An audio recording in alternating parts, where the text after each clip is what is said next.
Part 2 of building your morning routine. GC is laying on his stomach in a prone position. We're going to set him up for our prone decompression. So let's bring our arms long up off the corners of the mat. And I want you guys to notice for a minute, when he brings his arms up long, he's slightly wider than the mat width apart. We don't have to be in this very narrow position. Make space for the body, for the head and neck. Bring the legs together. So legs come together and we pull the toes under the heels. So we're in that dorsiflex position.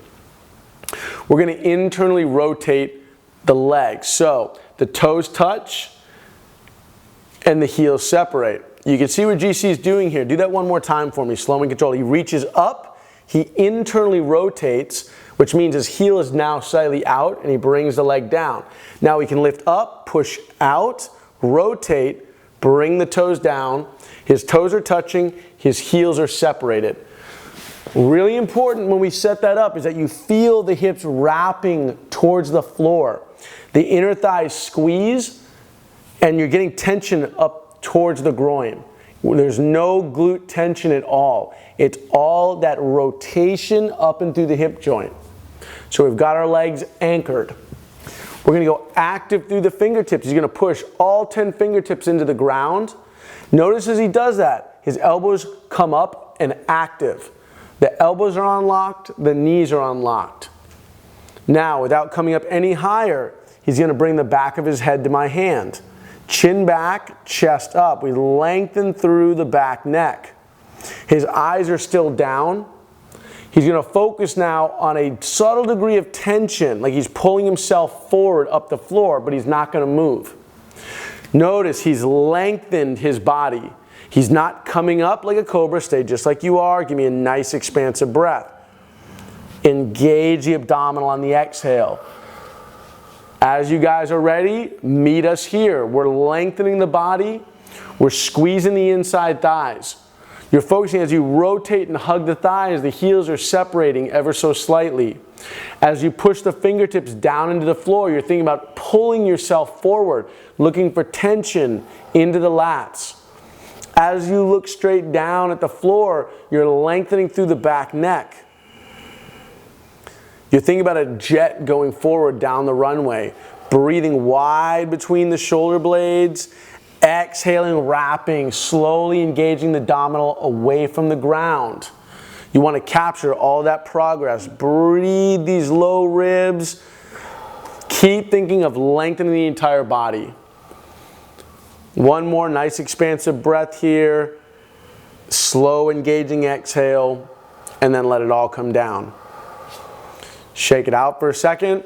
So, when you guys are going through your supine decompression, really put the intent on finding that lat activation, finding that length in the body. I'm going to take you through variation number 2. If you're in the arms overhead position and you feel tension in the shoulders or in the neck, this next one is another position you can play with. Once you know this routine well, you can always set up to the one that speaks to your body best. We're going to bring the legs together. He internally rotates. He internally rotates, he pulls his toes under the heels, and he wraps and hugs the thighs towards each other. He's got tension up towards the groin. Glutes are relaxed. Remember, there's no clenching of the butt. It's hips wrapping towards the floor. He's going to keep his hands down at his sides, but he's going to turn them over so the palms are down. Go ahead and let your hands go flat for a minute, GC. Think of dragging your nails on a chalkboard as you drag the fingertips into each fingertip, pushing into the floor.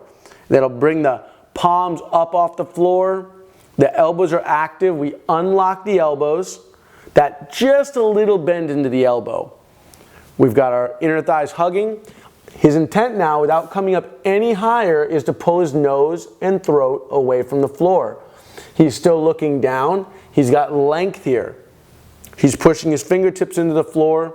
He's squeezing the inside thighs. He's going to breathe wide between the shoulder blades. Exhale and engage the abdominal. And now we start our exercise.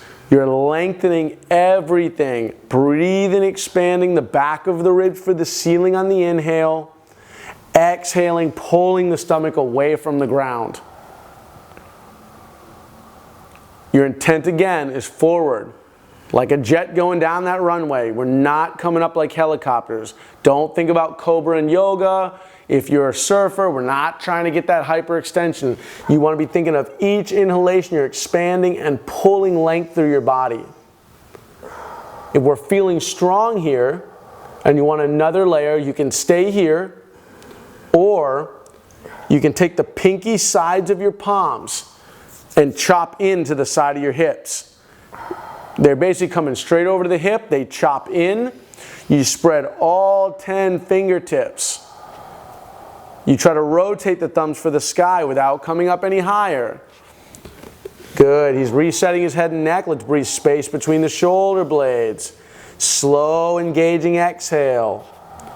Squeeze the thighs. Remember that adductor, that inner groin muscle is going to traction. That brings stability to our low back. Breathe wide. This looks really good. Slow, engaging exhale. Now, make fists with each hand, GC. Without taking the bend out of your elbow, punch straight down. Think of a sheet of paper in the pocket. He's punching down away from his ears, but his hands aren't really leaving the side of his hips. We're going to tighten the fist and try to get all those muscles under the arms firing for one more breath here, and then let it all come down. Let it all relax.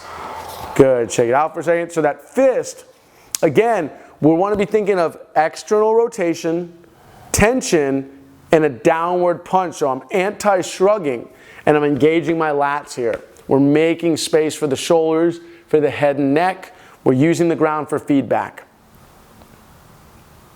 We're going to go one more time, arms up overhead.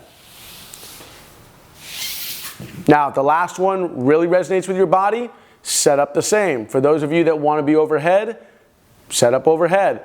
The goal is to find what works for your body. Think that was a long enough break? Bring the legs together. Internally rotate. Notice he lifts. One more time. He lifts. He actually extends the leg for a moment to internally rotate, and then he bends the knee and he threads those inner thighs down and towards each other. That takes a little bit of practice. Take your time and try to feel that extension, rotation, unlock the knee and bring the thighs together. Active through the fingertips. Each hand is active. The elbows come up off the ground. Notice his rib cage is not hyperextending. He's going to pull his nose and throat away from the floor, chin in, neck long. Notice he didn't come way up with the head and neck. He's isolated this degree of motion.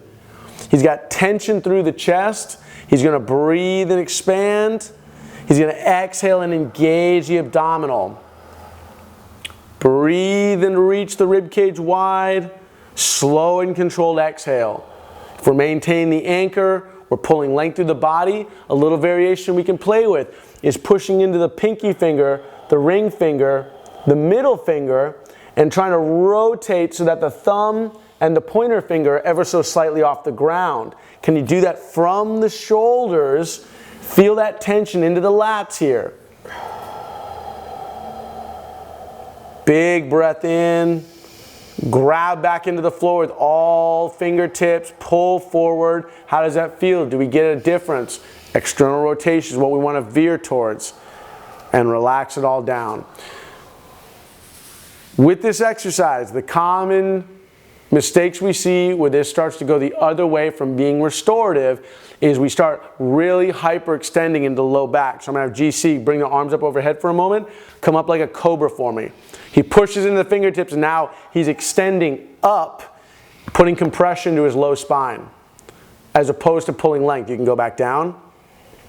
Or in this position, the shoulders are internally rotating like this and we feel it in the shoulder. If you've got a kyphosis you're working through or crowding in the shoulders or head and neck pain, then bring them off the line of the hips into that long wing position might be a great place to start. Going there and then working your way back up to being overhead. GC's giving you the example. Piece these together. Again, get really good at each one of them along the way. Feel it, don't force it.